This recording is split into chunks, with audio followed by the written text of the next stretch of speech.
I know what we're doing.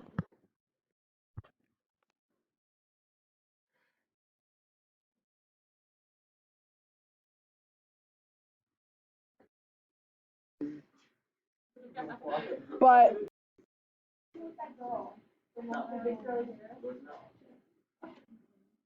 what, Robert?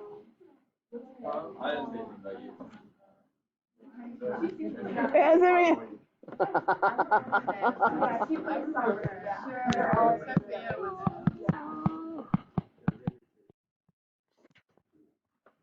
You've technically done a derivative, you just don't know that it was a derivative that you did. The derivative at a point is the slope of the tan line. That's all a derivative is. Derivative at a point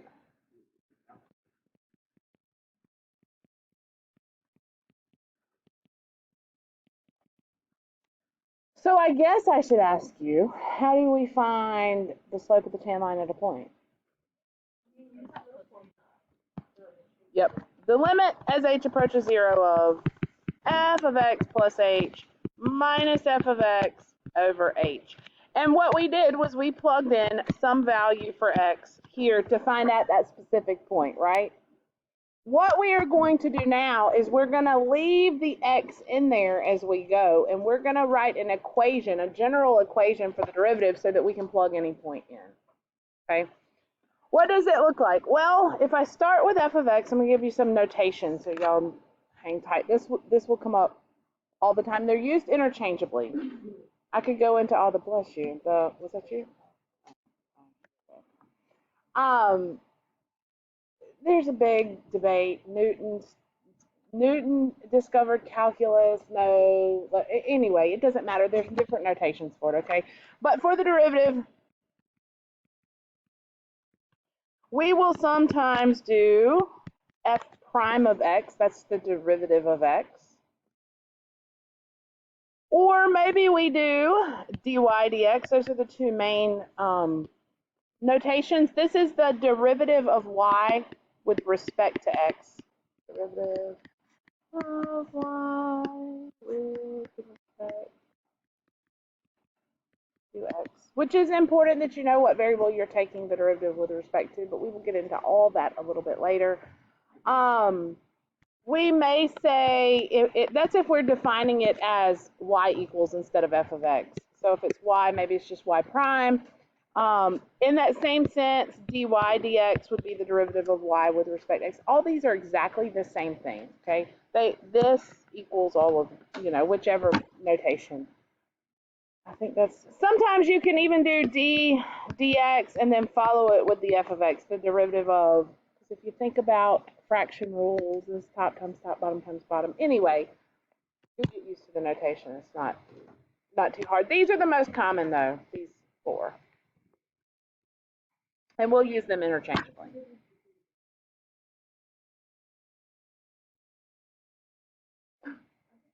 I meant to write df. Sorry. I meant to write df. Like if you call it f of x equals. Sorry, you're right. That's a prime. Yeah. We read it as prime. So f prime of x, y prime. Yes. These are all just different ways. Just depends on how you define your function to start with. So we'll start easy. Y'all ready? Remember whenever I told you this was the definition of a derivative? I didn't teach it to you with the a in there as much as I did with the x because I didn't see you learning two different ways here. Just replace the x. So this is what it means to be a derivative. This is the formal definition of a derivative that you will see over and over and over again. You get real mad whenever we get a few sections in and I teach you in shortcut, but for right now, we plow ahead. Y'all ready?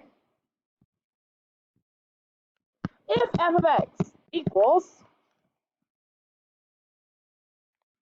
x cubed, what is the derivative of f, or f prime of x?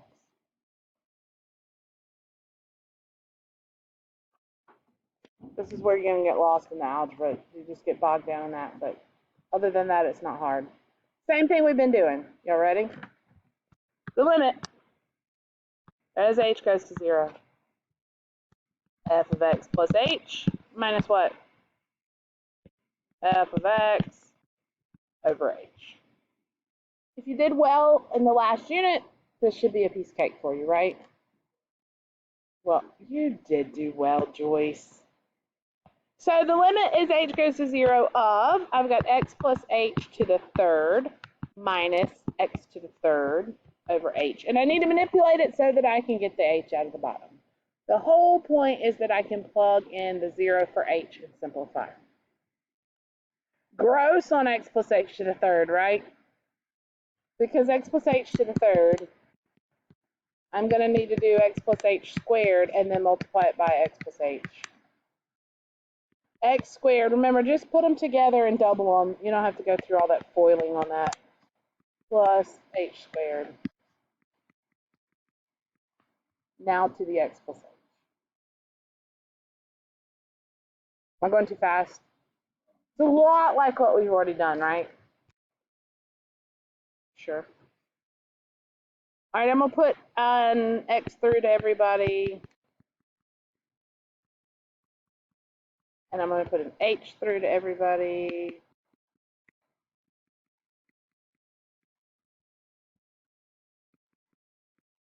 Do I have any like terms? 1xh squared, 2xh squared.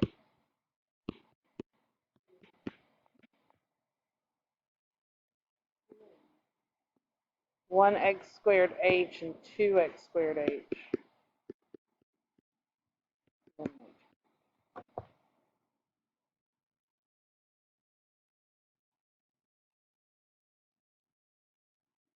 Bless you. Everybody's like half asleep. All right, so I'm going to plug it in. The limit as h goes to 0 of x cubed plus 3xh squared plus 3x squared h plus h cubed, and then I got that minus x cubed. Anything cancel? The x cubed is gone. And I could take out an h here. So I could take out one from here, one from here, one from here, and the bottom. And I say if you do that all at one time, that's okay, because that's a lot to rewrite if you don't. So now I have the limit as h goes to 0 of 3xh plus 3x squared plus h squared. Yes? Can you evaluate now?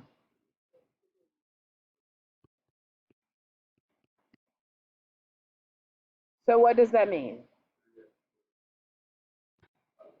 That means the derivative of f is 3x squared. Absolutely it is. Why is it a different name? Well, the derivative at a point is the slope of the tan line.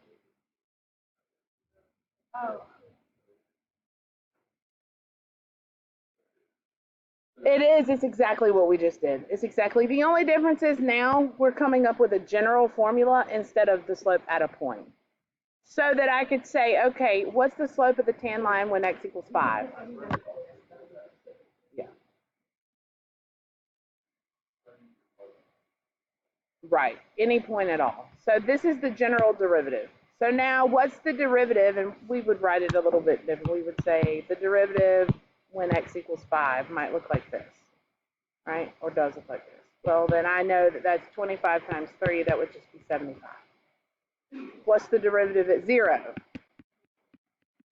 0. And I can use this general formula just to plug those values in.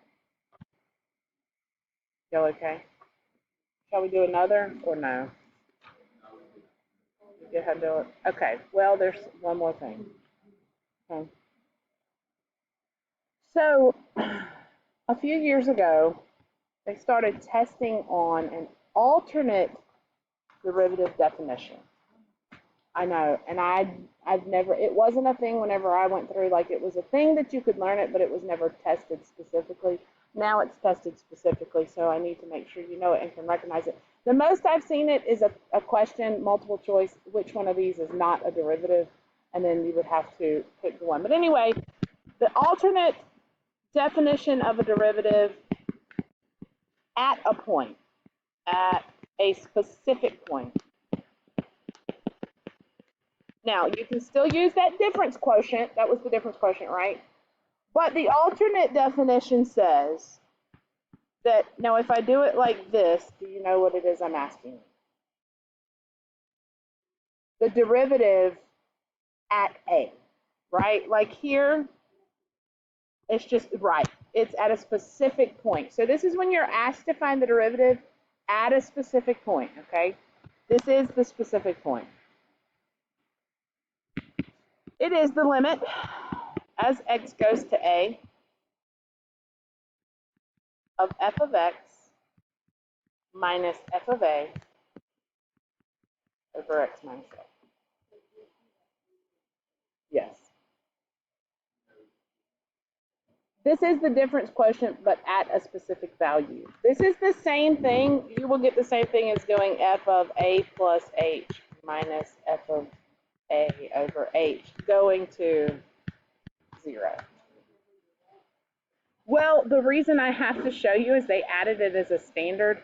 So what they'll do, they're really tricky about it. There might be one or two multiple choice questions that would say, which one of these does not equal the derivative when x is 2? And they would do f of x minus f of 2 over x minus 2. And then they would also do f of 2 plus h minus f. You see what I'm saying? You'd have to know that those are both actually definitions of derivatives at a point. Why they do both, I don't know, because they never really, no. So let's do an example. Let's say f of x, let's say f of x is the square root of x. And I asked you to find,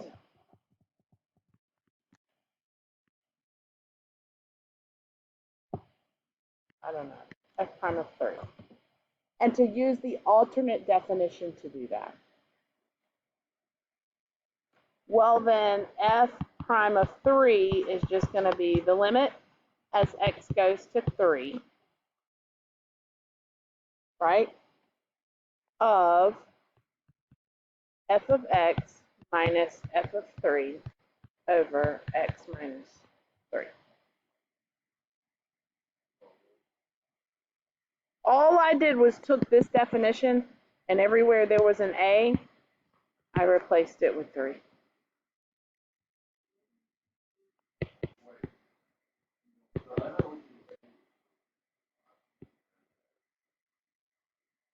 Do what?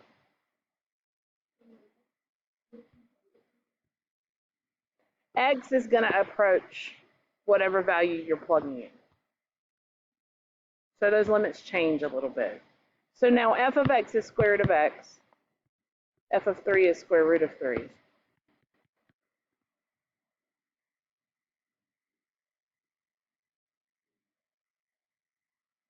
Horrible first example, because I'm going to do the difference of two squares here.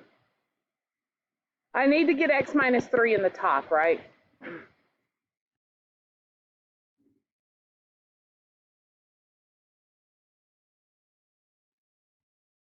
Actually, I'm going to factor this as a difference of two squares. What's the square root of the square root of x? No, what's the square root of x? I'm sorry. The square root of x. What's the square root of this one? All right, so what I'm going to do, this is a terrible first example.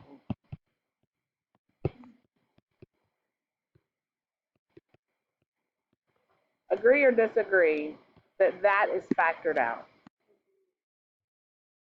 Okay, because difference of two squares really just says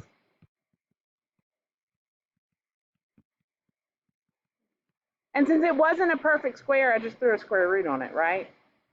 And I did that because I saw that the top was the same thing as the bottom, just in square roots. I'm back to this algebraic manipulation is what I'm doing essentially. So it's the limit as x. Remember, I'm trying to get to where I can plug in. I couldn't plug in because 0 would have been on the bottom. 1 over the square root of x plus the square root of 3. And now I can plug in, right?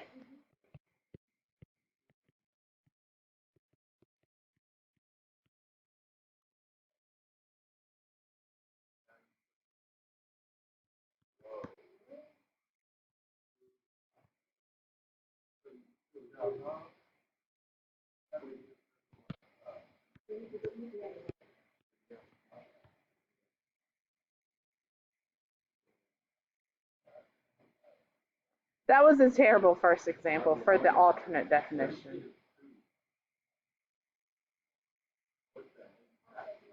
These are like radicals. So if that was 1x plus 1x, what would it be? What?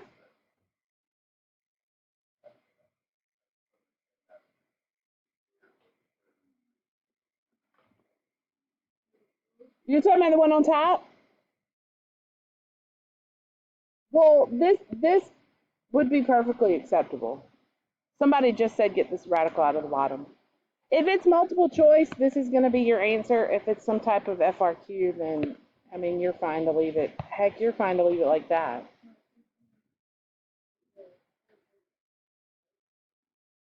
So yes, this would be the slope of the tan line when x equals 3.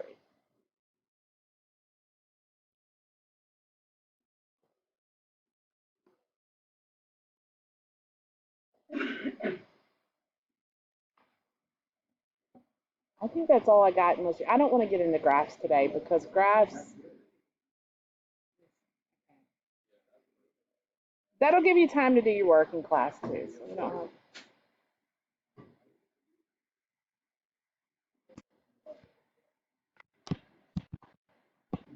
How many books are we missing? I need to run some pictures here. If you get stuck on any of these, let me know and we'll come together and do them while I'm up here.